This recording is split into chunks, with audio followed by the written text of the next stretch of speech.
Assalamualaikum warahmatullahi wabarakatuh. Alhamdulillahi rabbil alamin. Wal aqibatu lil muttaqin wala udwana illa 'alal zalimin. Wassalatu wassalamu ala asyrafil anbiya'i wal mursalin wa ala alihi wa sahbihi wa man ihtada bihadiyatihi wastanna bisunnatihi ila yaumiddin. سبحانك لا علم لنا إلا ما علمتنا إنك أنت العليم الحكيم ولا حول ولا قوة إلا بالله العلي العظيم ولا حول ولا قوة إلا بالله العلي العظيم ولا حول ولا قوة إلا بالله العلي العظيم. قال الله تعالى رب اشرح لي صدري ويسر لي أمري واحلل عقدة من لساني يفقه قولي. وقال الله تعالى أيضا كل نفس ذائقة الموت وإنما توفون أجوركم يوم القيامة فمن زحزح عن النار وأدخل الجنة فقد فاز وما الحياة الدنيا إلا متاع الغرور. Sadaqallahul azim. Yang saya hormati lagi dikasihi sekalian ahli keluarga saya, yang hormati lagi dikasihi ibunda yang tercinta, yang dikasihi adik-adik, adik-beradik jauh dan dekat, sahabat handai dan seterusnya, muslimin muslimat yang sudi mendengar mau'izah yang cuba saya sampaikan sekadar saya mampu dengan kefakhiran ilmu, dengan keterbatasan ilmu yang Allah berikan kepada saya. Mudah-mudahan mau'izah yang saya sampaikan ini menjadi peringatan bagi diri saya dan ahli keluarga saya, dan seterusnya menjadi pengajaran pada kita semua, muslimin muslimat yang dirahmati Allah sekalian.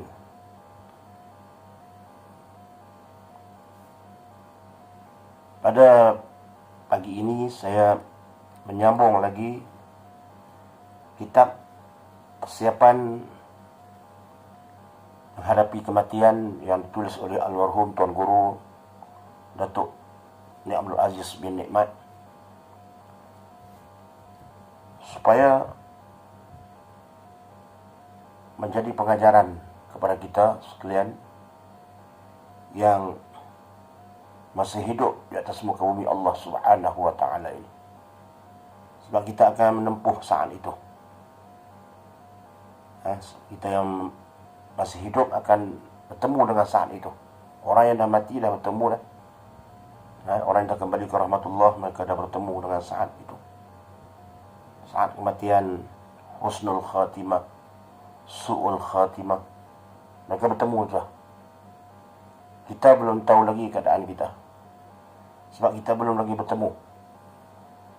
Belum lagi catatan kita itu ada dalam catatan kita, catatan kematian kita itu belum ada lagi pada hari ini. Dan wallahu a'lam bila tercatat nama kita itu, sebab malaikat maut sentiasa melihat catatan yang dicatat oleh Allah Subhanahu wa ta'ala, yang telah ditetapkan oleh Allah Subhanahu wa ta'ala akan catatan itu saat ajal seseorang. Lalu malaikat maut dan juga pembantu-pembantunya akan melihat setiap hari nama-nama yang mereka yang perlu pergi untuk mengambil nyawa yang telah ditetapkan oleh Allah Subhanahu wa ta'ala. Nama kita belum ada, alhamdulillah. Kan alhamdulillah, macam mana dapat lagi kita beribadat. Saat itu pasti sampai. Yang pergi pun syukur kepada Allah, Allah bertemu, Allah jemput mereka. Sebab dia panggil kita Allah yarham, Allah muliakan mereka. Yang pergi itu pun Allah muliakan mereka. Allah yarham, Allah muliakan mereka. Itu maksud Allah yarham. Jangan kata mereka yang pergi itu, mati itu, kita beruntunglah tak mati lagi. Bukan. Semua kita beruntung. Sama ada yang pergi dulu atau yang pergi kemudian, yang kita buat kebaikan, kita beruntung. Kita yang tak pergi ini pun, kalau kita masih lalai, tidak ada keberuntungan. Dari umur yang panjang itu kita dengan maksiat, bertambah maksiat dengan umur yang panjang itu. Kita biarlah dengan umur usia yang Allah berikan lebih ini. Jika Allah berikan lebih umur, maka kita buat kebaikan, buat kebaktian kepada Allah dan juga kepada manusia sekaliannya, supaya dapat mengumpul pahala-pahala yang banyak. Muslimin muslimat yang dirahmati Allah sekalian, pertama dan selamanya kita bersyukur kepada Allah SWT, dan yang keduanya selawat kepada Rasulullah, kepada Rasul kita Nabi Muhammad SAW. Allahumma salli alaihi sayyidina Muhammad. Yang ketiganya kita berdoa kepada kedua ibu bapa kita, sama ada yang masih hidup telah mati, yang masih hidup dan Allah beri mereka kesihatan, dan kita jadikan diri kita anak yang taat kepada mereka. Dan yang telah pergi, keluarga kita yang telah pergi, kedua bapa kita yang telah pergi, dan ahli keluarga kita yang telah pergi, kita doakan mereka. Letakkanlah roh mereka, kedua bapa kita, di sisi orang-orang yang beriman, dan jadilah kuburan mereka salah satu kuburan daripada taman-taman syurga. Itu yang kita doakan pada mereka, dan itulah yang mampu kita doakan kepada mereka, karena kita tidak dapat nak menolong segi lain dah kalau mereka telah kembali ke rahmatullah. Dan begitu juga jika kita kembali ke rahmatullah, anak-anak kita pun tidak dapat nak membantu dah, keluarga kita tidak dapat membantu dah, kecuali itu saja dengan doa, dengan doa, dengan baca Fatihah dan Al-Quran dan sebagainya, akan sampai pahala itu. Lebih-lebih lagi dari anak-anak sendiri, kaum keluarga sendiri. Janganlah kita melupai mereka. Muslimin muslimat rahmati Allah sekalian, disambung lagi pada kali ini siri yang kelima, persiapan menghadapi kematian. Tuan Guru mengatakan bahawa sebagaimana yang telah dimaklumi, bahawa malaikat maut melaksanakan hanya satu tugas saja. Tuan Guru, pengarang kitab ini, mengatakan bahawa malaikat maut melaksanakan hanya satu tugas saja. Yang lain ialah mencabut, mengambil roh setiap makhluk yang bernyawa. Dia memerhatikan setiap rumah yang berpenghuni pada setiap hari sebanyak 5 kali.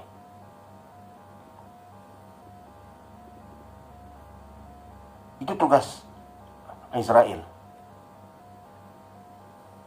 Dia memerhatikan setiap rumah yang berpenghuni, yang ada penghuni, setiap kali sebanyak 5 kali. Terusnya malaikat maut memerhati dan merenung setiap wajah manusia 70 kali dalam sehari. Ini disebut oleh Tuan Guru, pengarang kitab ini. Muslimin muslimat yang rahmati Allah sekalian, itu tugas malaikat. Kita tidak perlu memikirkan urusan malaikat. Itu urusan dia. Yang kita perlu ialah kita melakukan amal kebaikan. Yang perlu kita melakukan amal kebajikan. Tugas dia masing-masing ada tugas. Tugas kita tak sama dengan tugas malaikat.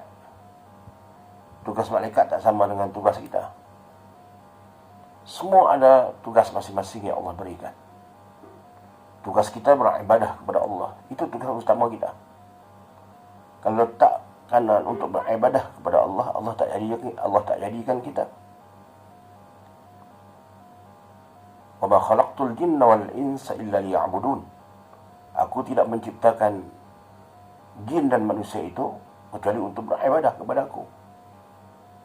Kalau kerana tak nak buat ibadat kepada aku tak jadikan manusia ini, aku tak jadikan jin ini. Kalau saja-saja aku jadikan mereka itu untuk sonok-sonok, tidak, aku tak akan jadikan mereka, kata Allah. Sebab itu, apabila kita menyedari hakikat yang sebenar tujuan kita itu, maka kita akan melakukan amal kebaikan dalam apa juga pekerjaan, dalam apa juga bidang aktiviti kehidupan dunia ini sebagai khalifah. Khalifah adalah mentadbir dunia. Mentadbir dunia ini, mentadbir dunia dan menguruskan dunia dengan peraturan-peraturan Allah Subhanahu wa taala, iqamatuddin wa siyasatud dunyawi. Menegakkan agama dan mentadbir dunia dengan agama. Apa juga bidang pekerjaan kita, janganlah kita lari daripada landasan agama. Jujur, ikhlas, disebut juga sebagai integriti dan sebagainya. Itu semua adalah perintah Allah Subhanahu wa taala. Bekerjalah apa juga bidang, tapi letakkan landasan agama di depan. Muslimin muslimat rahmati Allah sekalian, malaikat maut memerhati dan merenung setiap wajah manusia sebanyak 50 kali. 70 kali, 70 kali dalam sehari. Namun manusia tidak sedar bahawa dirinya sentiasa diperhati oleh malaikat. Manusia tidak sedar. Kita sebut tadi, urusan malaikat ini kita tidak tahu. Mereka makhluk yang ciptaannya berbeza dengan kita. Mereka ada tugas mereka. Kita ada tugas kita sebagai hamba Allah, sebagai khalifah, mencari rezeki, berdakwah dan sebagainya. Tugas mereka mencatat amalan kita dan sebagainya. Bagi mereka yang sentiasa mengingati maut, bagi manusia yang sentiasa mengingati kematian, sekurang-kurangnya mereka tahu bahawa diri mereka sentiasa diperhati oleh malaikat maut. Bagi manusia yang sedar, hakikat kehidupan itu, sekurang-kurangnya dapat ada rasa diri mereka bahawa diri mereka itu sentiasa diperhati oleh malaikat maut. Dia rasa diri dia itu diperhati.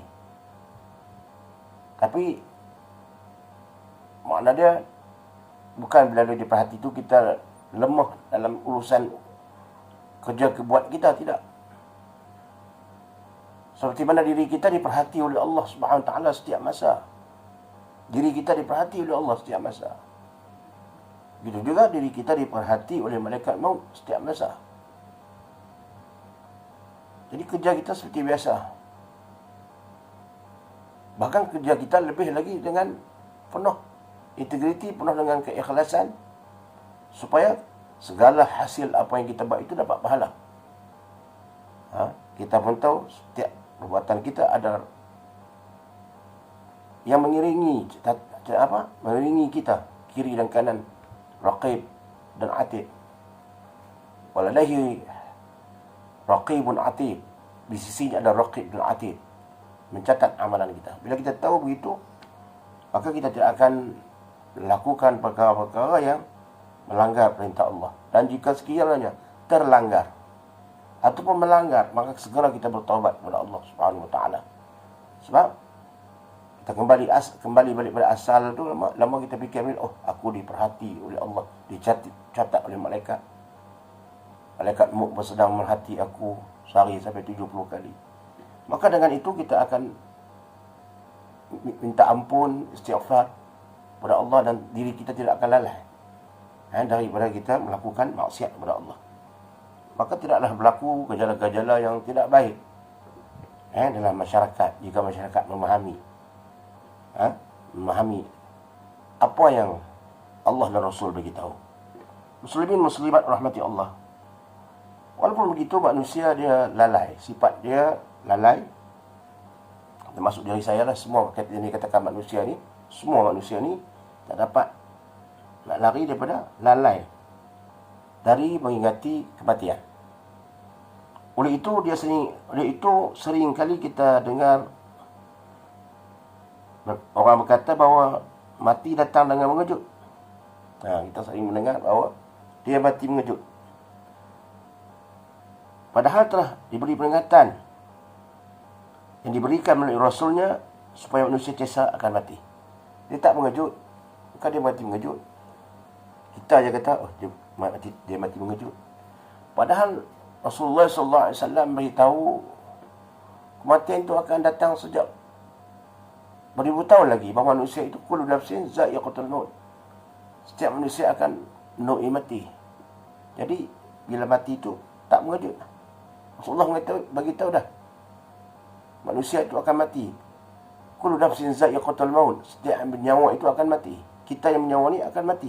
Jadi bila kita mati tak mengejut.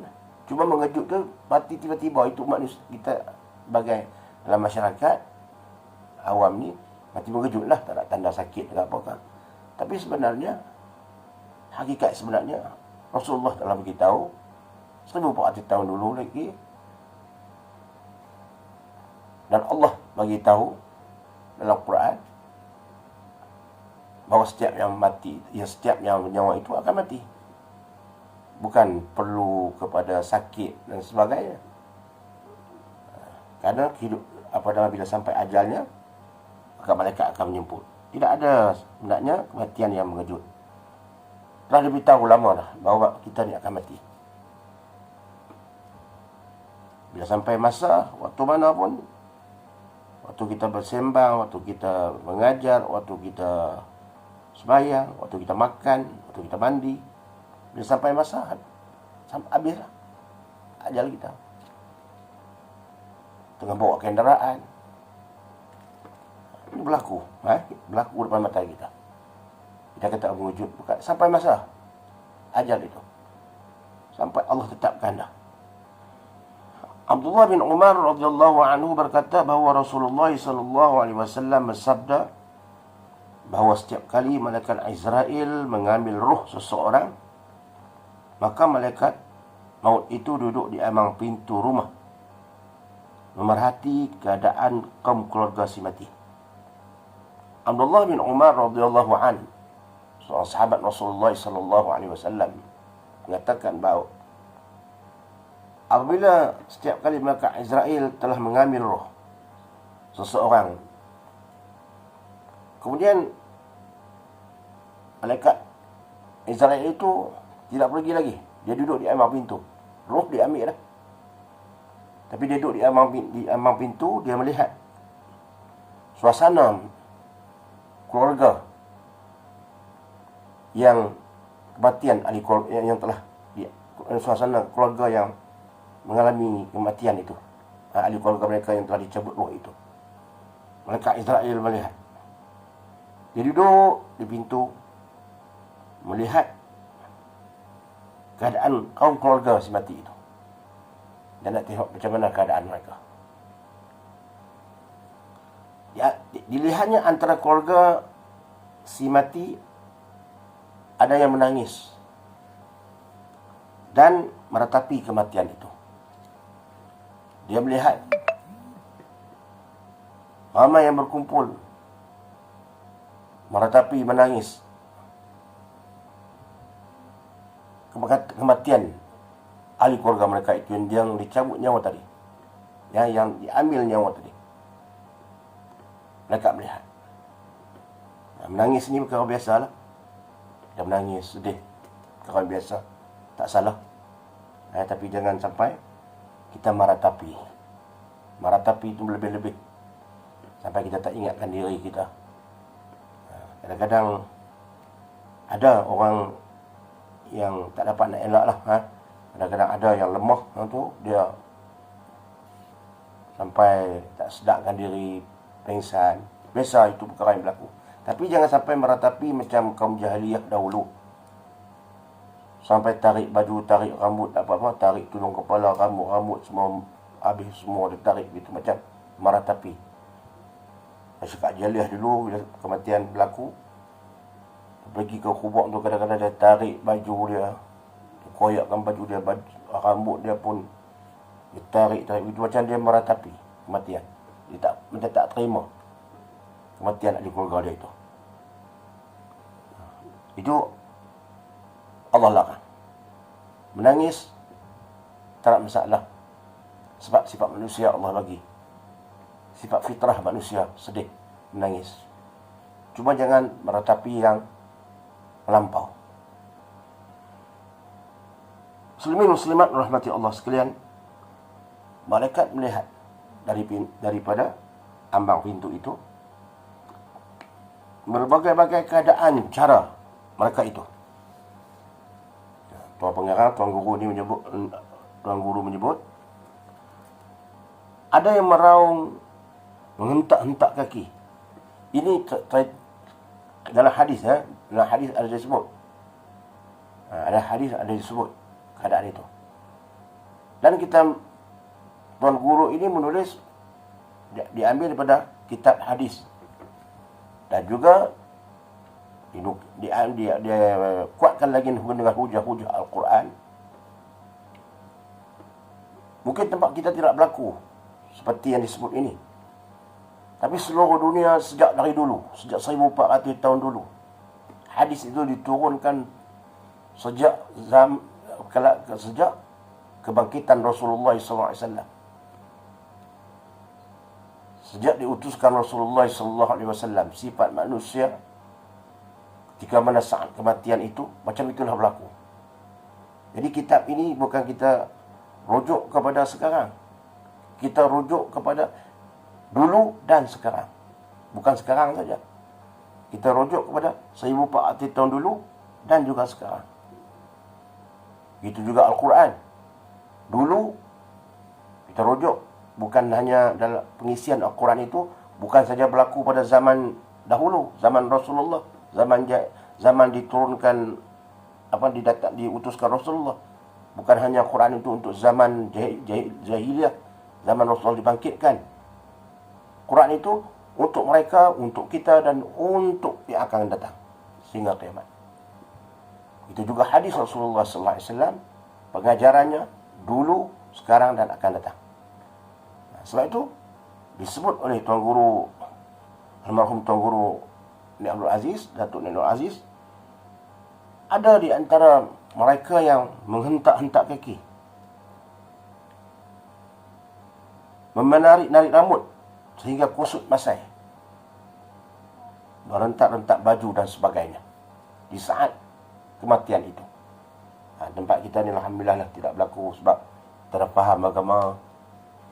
Kita dah belajar, kalau kita di agama sampai awal, dakwah Islam ni negara kita sampai awal. Awal-awal Islam dulu,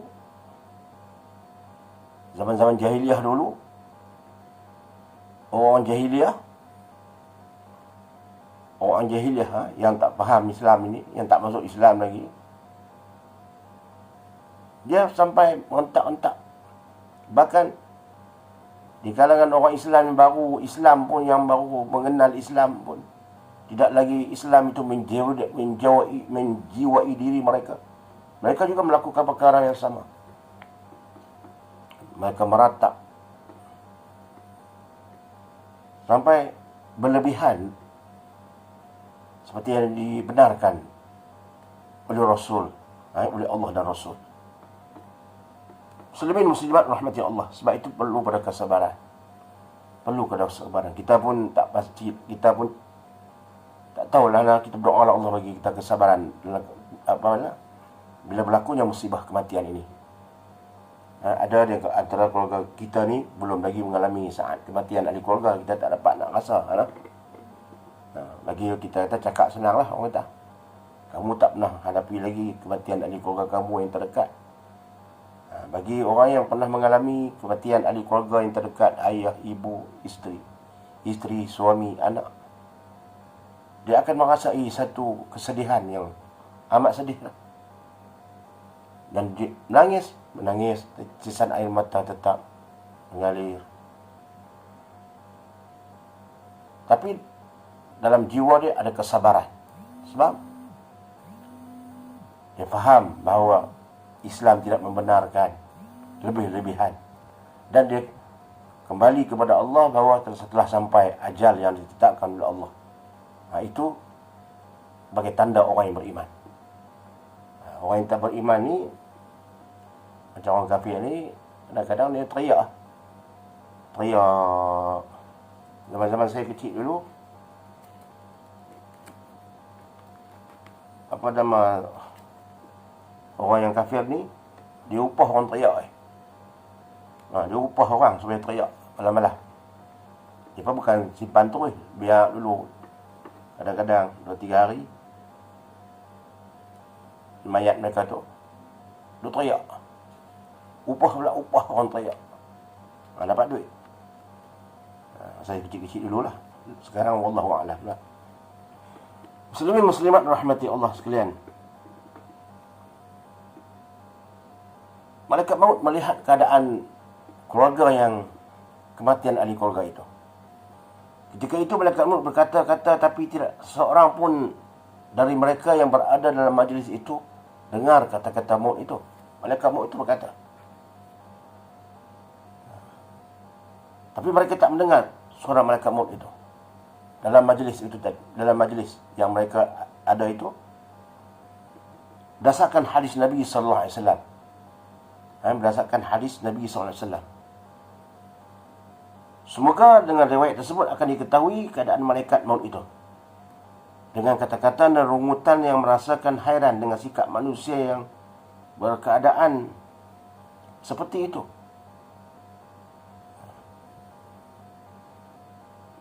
Hadis riwayat hadis Rasulullah SAW. Semoga dengan hadis tadi kita faham bahawa jangan kita melebih-lebihan, sebab kita diperhatikan oleh malaikat Israel dan sikapnya berlebihan dan berlaku dalam keluarga itu. Israel rasa heran dengan sikap manusia yang berlebihan dalam ratapan itu. Dalam saat mereka menghadapi kematian ahli keluarga itu. Maka Israel heran, kenapa sampai begitu sekali? Sebab peringatan itu telah ada dalam Quran. Peringatan itu bagi orang Islam telah ada dalam Quran tentang kematian, tapi kenapa mereka masih lagi meratap sehingga melebihi had yang dibenarkan? Berkata malaikat maut, apakah yang menyebabkan kamu semua menjadi huru-hara ini? Malaikat maut mengatakan, tapi tak didengar oleh manusia.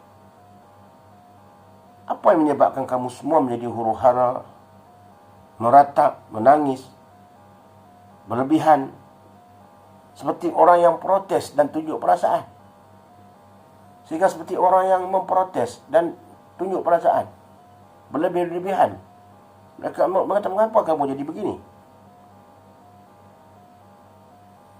Apakah kamu fikir bahawa aku ini berlaku zalim pada si mati tadi?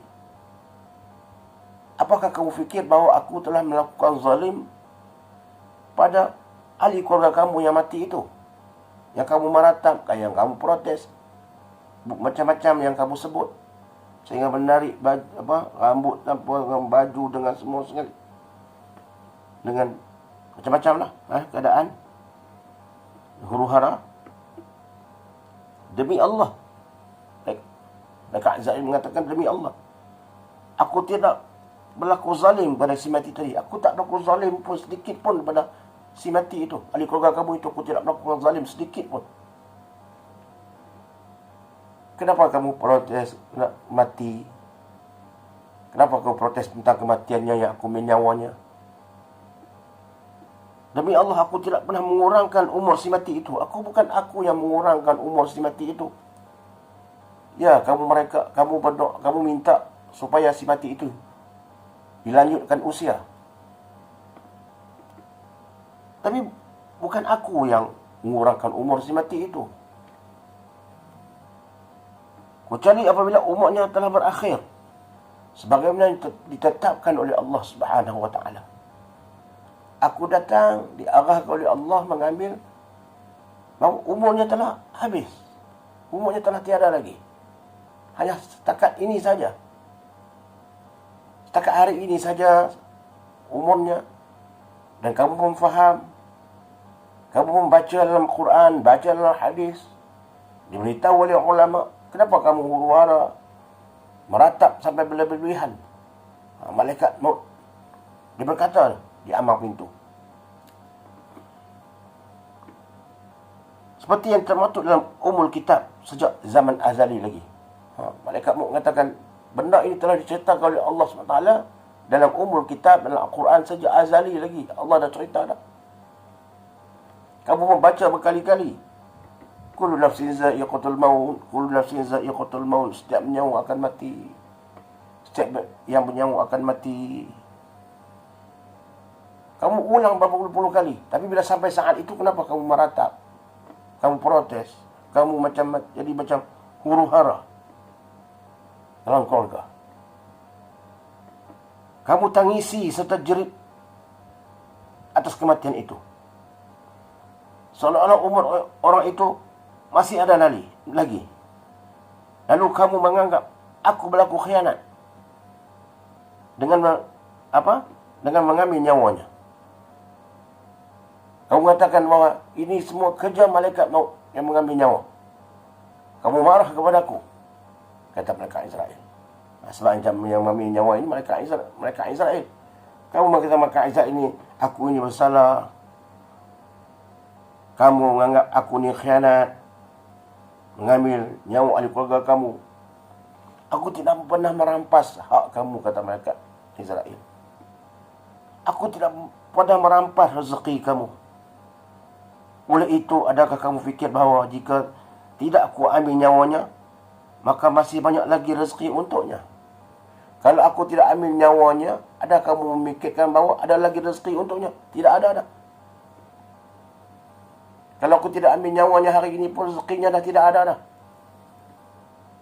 Hari ini dah hari dah penamat. Allah tetapkan dah. Allah tentukan dah had dia setakat ini. Habis dah. Jadi kalau aku tidak mengambil nyawanya pun rezekinya tak ada dah. Udara untuk dia, pernafasan tidak ada. Makanan tidak boleh masuk dan sebagainya. Jadi kenapa kamu mengatakan aku yang bersalah? Kata malaikat Israel.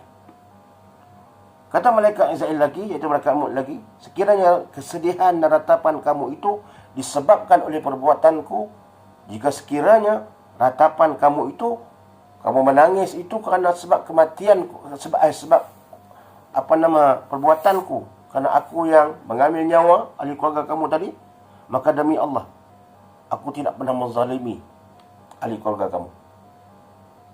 Kecuali aku menjalankan tugas seperti yang ditetapkan oleh Allah Subhanahu Wa Taala.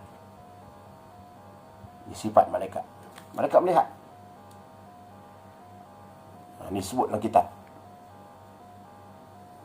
Aku tidak pernah menzalimi.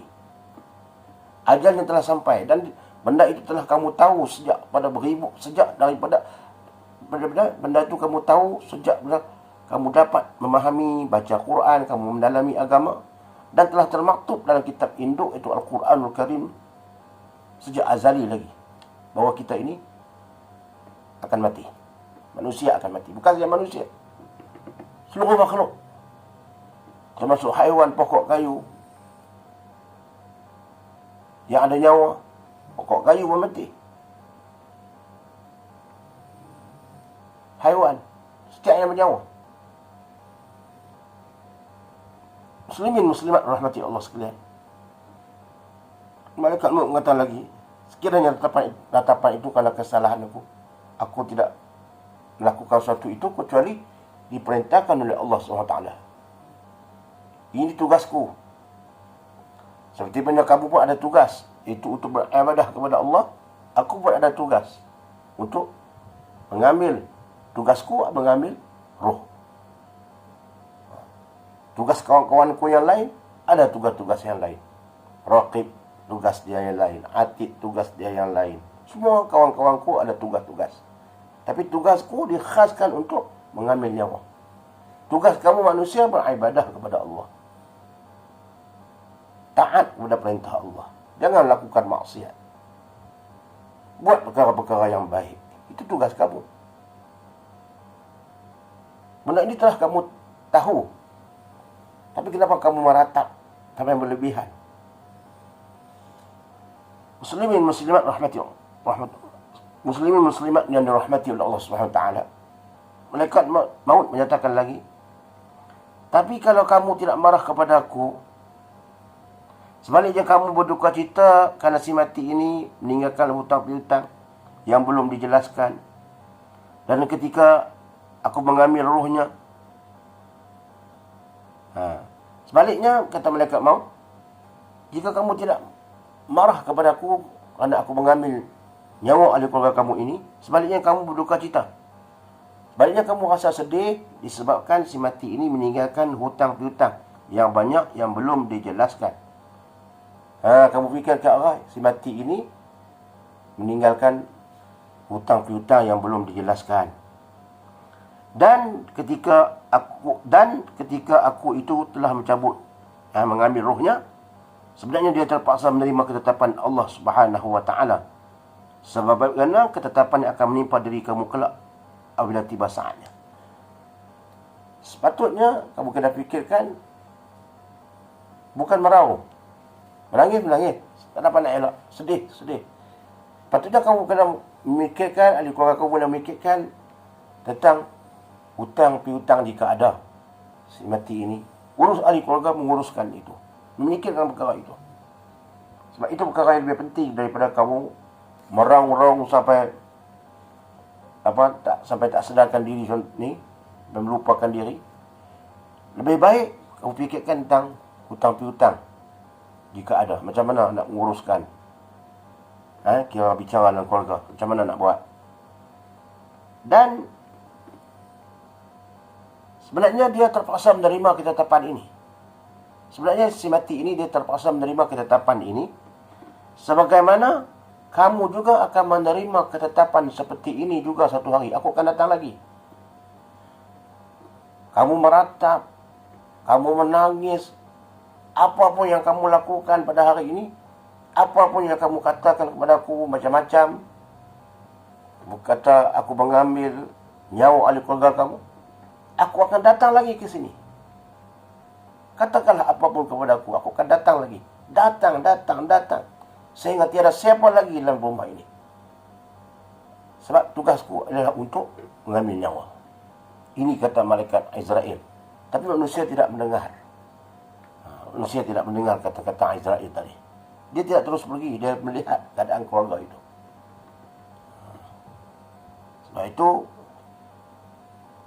kita dalam perkara ini, kita bila meninggalnya, maka kita baca Quran. Ahli keluarga yang boleh baca Quran itu, baca Quran di sisi mati itu. Lebih baik. Menangis tak salah. Tapi baca Quran.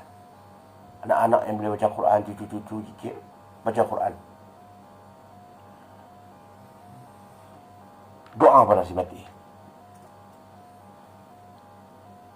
Muslimin muslimat rahmati Allah Subhanahu wa taala. Sebaliknya jika engkau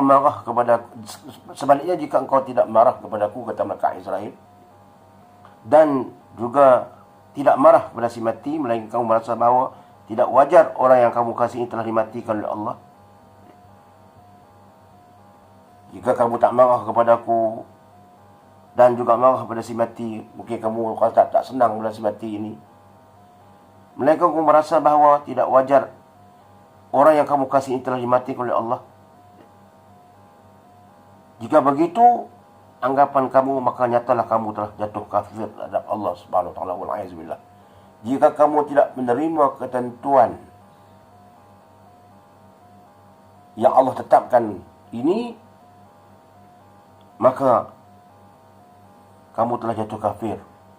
Kamu tak menerima ketentuan Allah tentang kematian. Bahkan kadang-kadang kamu marah pada si mati. Kamu mati ni sebab kerana pergi ke sana lah, naik motor pergi sana tadi, supaya jangan naik motor pergi ke sana, pergi ke kedai. Kamu naik juga, ada meratak. Inilah belasan kamu. Matilah tapi duk meratak lagi. Kalau kamu tak naik motor tadi, dia tak naik motor tadi, hidup lagi dia.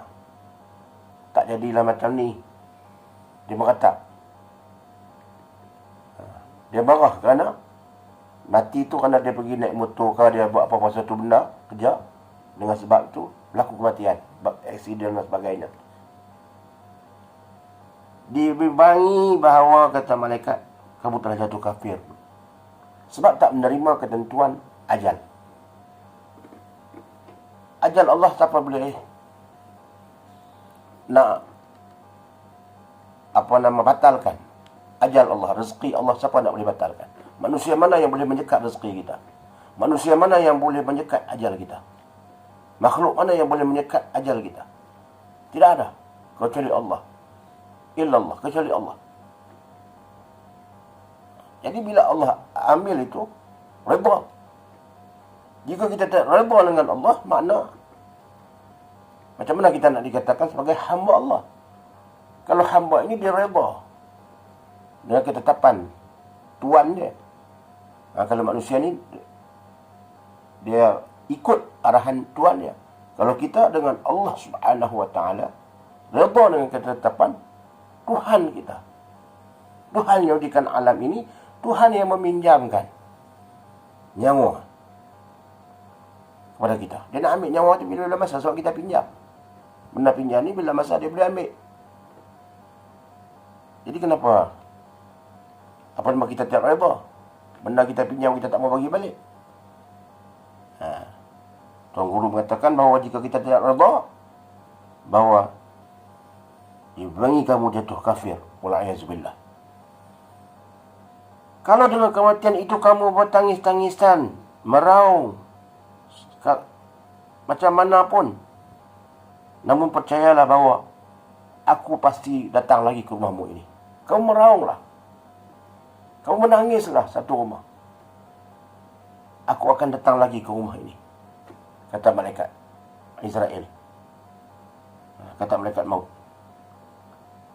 Sekiranya ada di antara ahli yang sampai suratan takdir menemui ajalnya, maka aku akan datang juga untuk menjalankan tugasku. Ditakdirkan besok ada lagi dalam suratan catatanku bahawa rumah ini ada lagi ahli keluarga rumah ini perlu diambil nyawanya. Aku akan datang lagi.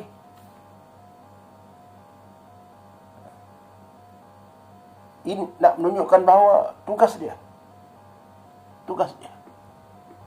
Aku akan datang untuk menjalankan tugasku. Dan sesungguhnya kewajipanku hanyalah mengambil nyawa yang sudah tamat umurnya. Justru itu giliranku untuk berkunjung ke rumah ini pasti tiba sampai bila-bila masa. Aku pasti akan datang. Sehingga tidak ada lagi penghuni dalam rumah ini. Bukan kata penghuni rumah semua lah. Umum. Bukan rumah kita saja. Semua. Dia akan datang. Walaupun bagaimana suasana yang berlaku dalam rumah itu di saat kematian, dia akan datang. Ini diberitahu malaikat maut.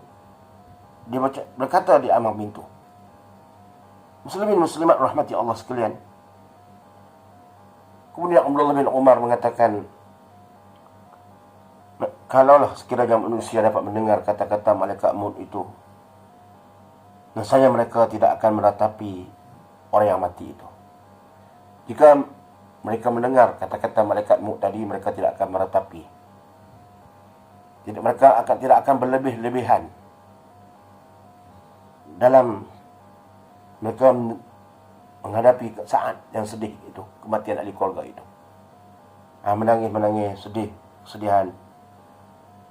Tapi tak meratapi sampai kita kata menarik baju, koyak baju macam zaman jahiliah dulu. Tidak seperti itu. Karena tidak manfaat meratapi kematian berlebihan, sekalipun mengalirkan air mata darah sekalipun. Karena yang mati pasti menemui Allah Tuhannya dan tidak akan hidup semula untuk kembali ke pangkuan kita. Dia tetap akan pergi dan dia tidak akan kembali dia tetap akan pergi. Ini semua manusia faham. Yang pergi tidak akan kembali. Bahkan kalau takdir disimpankan, dikebumikan 2-3 hari, tiba-tiba dia datang balik. Adakah ahli keluarga dia menerimanya? Dikebumikan 2-3 hari dah, tiba-tiba waktu malam ketuk pintu, Assalamualaikum. Ni ayah dah balik, mak dah balik ni, mak buka pintu ni, mak balik ni, ayah balik ni. Kita tengok mak kita, ayah kita. Adakah kita menerimanya? Ayah yang dulu kita sayang, mak yang kita sayang, yang telah meninggal tiba-tiba balik, dan 3 hari dia balik. Adakah kita akan menerima dia sebagai ayah kita? Anak-anak tidak akan menerima lagi, sebab dia mati. Mati mana boleh kembali lagi? Mana yang datang itu bukan ayah dia. Sebab itu dipahami bahawa yang mati tetap akan mati dan dia kembali kepada Allah Subhanahu Wa Taala. Kita doa untuk yang terbaik untuknya. Dan sebab dia tidak keluar air mata darah sekalipun, dia tidak akan kembali. Tapi yang terbaik, untuk itu yang terbaik adalah kita berdoa. Mudah-mudahan rohnya ditempatkan bersama mereka-mereka yang beriman. Sebaliknya mereka sepatutnya meratapi dan menangisi diri sendiri. Sebaliknya, Abdullah bin Umar mengatakan, manusia itu meratapi dan menangisi diri mereka sendiri kerana malaikat maut pasti akan datang semula untuk mengambil nyawa mereka apabila sampai giliran mereka dan giliran ahli rumah mereka untuk bertemu dengan Allah. Sepatutnya itu yang mereka fikirkan. Bukan memikirkan tentang yang meninggal tadi. Memikirkan tentang diri mereka, satu hari akan malaikat datang jumpa seperti ini, malaikat akan datang seperti ini juga. Dan kita faham kata-kata malaikat tadi, kata-kata ini juga akan dikatakan nanti pada ahli keluarga kita. Malaikat kata, aku akan datang, aku akan datang, aku akan datang.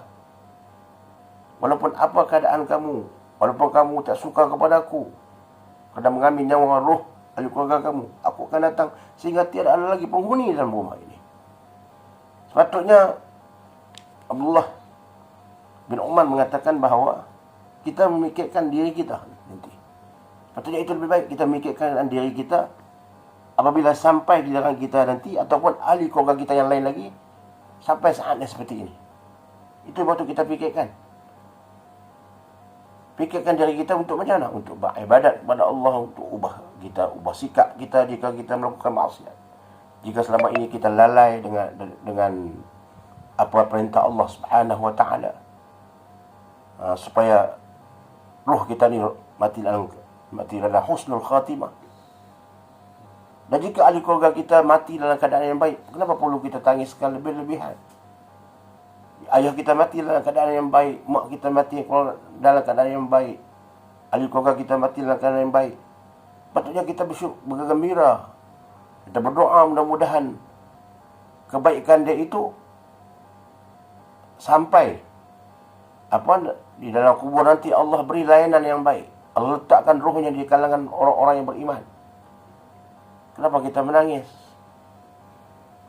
Jangan jadikan tangisan kita itu seperti disebut oleh malaikat di amang pintu tadi. Kenapa kamu perlu menangis sedangkan kamu tahu saat seperti ini telah berlaku, pasti akan berlaku.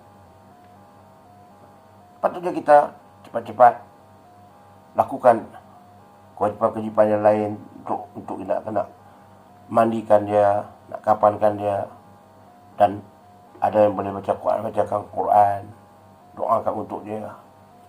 Itu sebaiknya daripada kita meraung-raung di sisi mayat tadi. Dan Allah Abbas mengatakan lagi, dan juga kita muhasabah diri kita.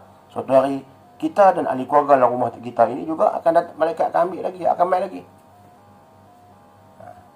Bila sampai ajal. Muslimin muslimat rahmati Allah sekalian, lebih baik air mata yang mengalir itu, kata Ibnu Abbas, memikirkan diri kita sendiri dan memikirkan tentang amal soleh kita. Masih banyak lagi kejahatan yang mungkin kita lakukan, sedangkan amal kebajikan kita tidak banyak, kita tidak ada persiapan untuk menghadapi hari perhitungan di padang mahsyar, kita tidak ada persiapan. Itu yang patut kita fikirkan. Apabila kita melihat kematian dalam ahli keluarga kita, maka kita fikirkan diri kita, suatu hari inilah juga akan berlaku pada kita. Anas bin Malik berkata dalam satu riwayat yang masyhur dalam kitab Al-Arba'in, kita hadis 40, Anas bin Malik, bahawa Rasulullah SAW menyebut, sesungguhnya tiada sebuah rumah pun di dunia ini yang tidak dilewati oleh malaikat maut. Nabi kata tidak ada satu rumah pun di atas muka bumi ini yang tidak pernah dilewati oleh malaikat maut. Kerana malaikat maut melawat setiap rumah sebanyak 5 kali sehari. Ini adalah kitab hadis 40. Apabila telah selesai rezeki dia, tak ada dah rezeki seseorang itu, dan umurnya pun dah tak ada dah, ketika itu malaikat maut mencampakkan rasa mabuk kepada orang yang nak mati itu sebelum rohnya dicabut keluar. Itu dipanggilkan bagaimana orang yang nak mati ini macam dalam keadaannya ghar-ghar. Macam dalam keadaan dia bukanlah mabuk. Macam mana dia dalam keadaan dia ni tak sedar. Ghar-ghar dia. Gitu. Dalam keadaan dia menggelisah. Dalam keadaan macam tu. Macam mana dia tak, kita ni pun dia, kita tegur dia pun kadang-kadang dia tak boleh nak respon dah. Apabila telah habis, tak ada dah rezeki dia, maka ketika itu malaikat maut mencampakkan rasa mabuk maut kepada orang itu sebelum rohnya dicabut, sebelum rohnya diambil. Bila sampai dah ajal dia, malaikat maut mencampakkan rasa mabuk kematian. Dia sebagai mabuk kematian. Ada doa tu, saya tak ingat ada doa tu. Nak mati tu, saat nak mati tu kita dalam keadaan macam mabuk kematian. Maka bertangis-tangis ahli keluarga dengan berbagai keadaan kesedihan. Ada yang menguraikan rambut dan menghentak kaki, menampar muka. Orang dulu. Jadi dia dulu. Tampar muka bila mati ni, tampar muka.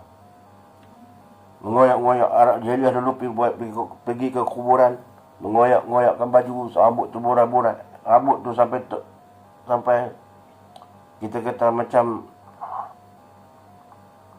tak terurus lah. Rambutnya sampai tak terurus. Sedangkan aku mengambil rohnya setelah didapati tidak lagi rezeki untuknya dan umurnya sudah berakhir. Sesungguhnya aku tidak datang kecuali setelah aku diperintahkan oleh Tuhanku. Aku akan datang lagi sehingga tidak ada lagi manusia yang hidup di atas muka bumi ini. Aku akan datang lagi ke rumahmu. Aku akan datang lagi ke rumah manapun. Aku akan datang lagi ke seluruh dunia ini, ke mana ada penghuninya yang hidup, sehingga tidak ada lagi roh yang hidup. Ini tugas mereka. Mereka menyebut macam tu, tapi kita tak dengar. Sabda Rasulullah SAW, Nabi sabda lagi ketika jenazah sedang diusung dan roh yang ada bersama di atas usungan itu merintih dan merayu kepada manusia dengan katanya, wahai manusia, janganlah kamu dilalaikan dan dipermainkan oleh dunia. Ketika diusung mayat tadi, roh yang ada di sisi mayat tadi, dia menyatakan kepada orang-orang yang ada di sekitar usungan itu, wahai manusia, wahai sahabat-sahabatku, janganlah kamu dilalaikan dan dipermainkan oleh dunia, sebagaimana aku telah dipermainkan olehnya. Dipermainkan oleh dunia. Aku telah menghimpun harta tidak kira sama ada halal ataupun haram, asalkan dapat harta yang banyak. Setelah harta yang terhimpun banyak, tak kira halal atau haram, akhirnya nyawa aku diambil. Kamu jangan jadi seperti itu. Kumpulkan harta dalam hidup ni, kumpulkan harta tanpa buat ibadat, tanpa keluarkan zakat. Kumpul banyak. Hari ini nyawa aku telah diambil. Maka hartaku hari ini telah menjadi milik orang lain. Ruh berkata, hartaku yang ada di rumah itu telah menjadi milik orang lain. Aku ditimpa bala disebabkan harta itu. Aku akan ditimpa bala nanti disebabkan harta itu. Tapi orang lain mendapat nikmat. Aku yang teruk mencari. Orang lain akan dapat kemudahan itu. Bahkan aku mendapat bala lagi sebab dapat aku mencari harta dengan cara yang haram, bercampur aduk halal dan haram. Jagalah, jangan sampai bala yang menimpa aku ini menimpa kamu. Demikianlah keluhan roh yang malang itu, memberi pesanan terakhir kepada manusia. Tetapi sayangnya tidak siapa yang mendengarnya. Tidak siapa yang mendengar rayuan roh itu. Kecuali apabila seorang itu meneliti hadis-hadis Nabi sallallahu alaihi wasallam. Jika seorang itu membaca hadis-hadis Nabi sallallahu alaihi wasallam, dia akan menemui kata-kata mereka telah pergi menemui Allah. Ruh-ruh mereka itu yang mati itu ketika dimandikan, apa dia kata? Ketika dimandikan, ruh mengatakan, jangan dimandikan aku terlampau kasar, sakit. Ruh berkata, sakit, jangan gosok tangan badanku dengan kuat sangat, sakit. Ruh mengatakan dalam hadis. Kalau diusung, kalau orang yang baik ini diusungkan, usung cepat-cepat. Kalau roh yang tak baik, dia usung, jangan usung lambat-lambat. Ini roh berkata.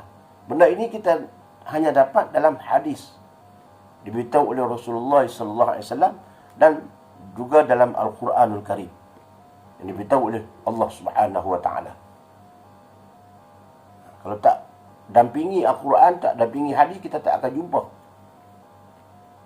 apa yang berlaku, apa yang akan berlaku pada kita di akhir kematian kita nanti. Kecuali seseorang itu meneliti hadis-hadis Nabi berhubung dengan kisah-kisah kematian, sesungguhnya banyak pengajaran yang akan diperolehi bagi mereka yang mahu mengambil pengiktibaran. Bagi mereka yang mahu mengambil pengiktibaran tentang persiapan mereka di saat kematian, maka mereka akan mendekatkan diri dengan Allah Subhanahu Wa Taala. Bukan melemahkan mereka, tidak. Bukan mengingati mati itu dia melemahkan diri. Mengingati mati itu sehingga dia tidak mencari rezeki kehidupan. Tidak. Itu salah. Bahkan dia akan bekerja dengan bersungguh-sungguh lagi untuk kehidupan dia di dunia ini, untuk dia membuat kebaktian. Untuk dia cari rezeki yang banyak, untuk dia mengeluarkan zakat. Dia mencari rezeki yang banyak, dia nak bantu ahli keluarga dia. Dia mencari rezeki yang banyak supaya dia dapat pergi menunaikan haji contoh. Dia mencari rezeki yang banyak dapat membantu orang yang susah. Dia mencari rezeki yang banyak supaya dia dapat beramal kewajikan untuk dia berderma. Itu bukan makna dengan mati itu bahawa dia melemahkan dia melemahkan pekerjaan harian. Tidak, itu salah. Macam biasa jugalah, kehidupan macam biasa, cuma dalam hati ingat pada kematian. Sebab itu Rasulullah mengatakan bahawa orang cerdik itu adalah orang yang mengingati mati. Ingat mati. Muslimat mati Allah sekalian, hanya sekadar itulah untuk siri yang kelima ini tentang persiapan menghadapi kematian. Mudah-mudahan apa yang saya sampaikan ini menjadi pengajaran pada diri saya dan keluarga saya.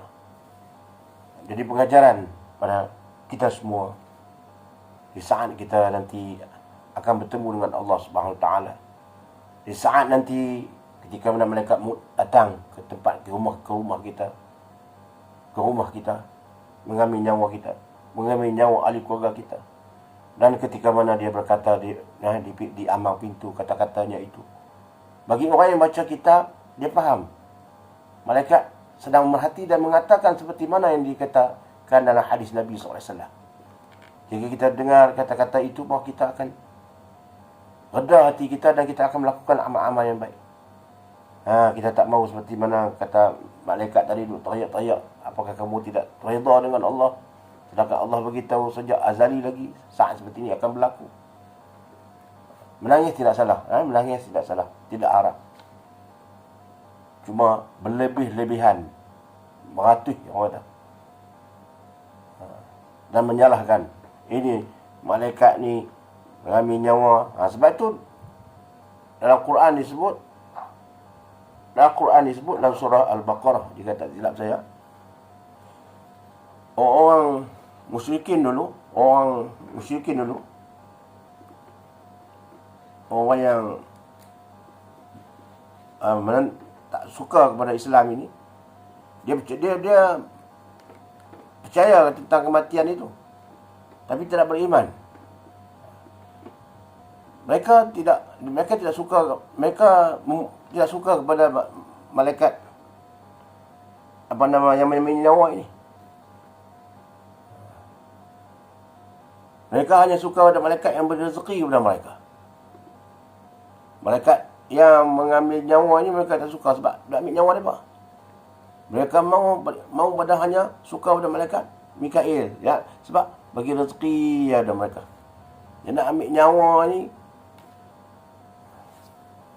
mereka tak mahu. Termasuk Jibril mereka tak mahu. Dan yang nak tiup sangkakanlah Jibril dan Mikail, mereka suka malaikat Mikail, mereka suka sebab bagi rezeki. Mereka tak suka malaikat Jibril, mereka musuhi malaikat Jibril. Mereka juga musuhi malaikat yang mengambil nyawa. Mereka hanya suka pada malaikat yang beri rezeki, beri kemudahan dalam mereka. Mereka pun percaya pada malaikat, tapi mereka tidak beriman kepada Allah Subhanahu Wa Taala. Mereka mahu hanya malaikat yang boleh membantu mereka dalam kehidupan. Nak ambil nyawa mereka, mereka tak mahu. Mereka tak beriman dengan malaikat ini. Mereka musuhi malaikat ini. Jadi kita tidak. Semua malaikat kita beriman.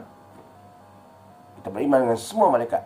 Dan tugas-tugas mereka itu adalah tugas-tugas daripada Allah, arahan daripada Allah Subhanahu Wa Taala. Kita redha. Kita tidak memilih malaikat-malaikat ini. Tidak membezakan di antara malaikat-malaikat ini. Mereka adalah makhluk Allah yang setia dengan Allah. Mereka makhluk Allah yang mulia, yang tidak sekali-kali melakukan maksiat kepada Allah Subhanahu Wa Taala. Sekadar itu, lagi saya mohon kemaafan. Segala yang baik daripada Allah Subhanahu Wa Taala, yang tak baik itu adalah daripada kelemahan dan kedhaifan ilmu yang ada pada saya. Aqulu qawli hadza wa astaghfirullahal azim li wa lakum. Wassalamualaikum warahmatullahi wabarakatuh.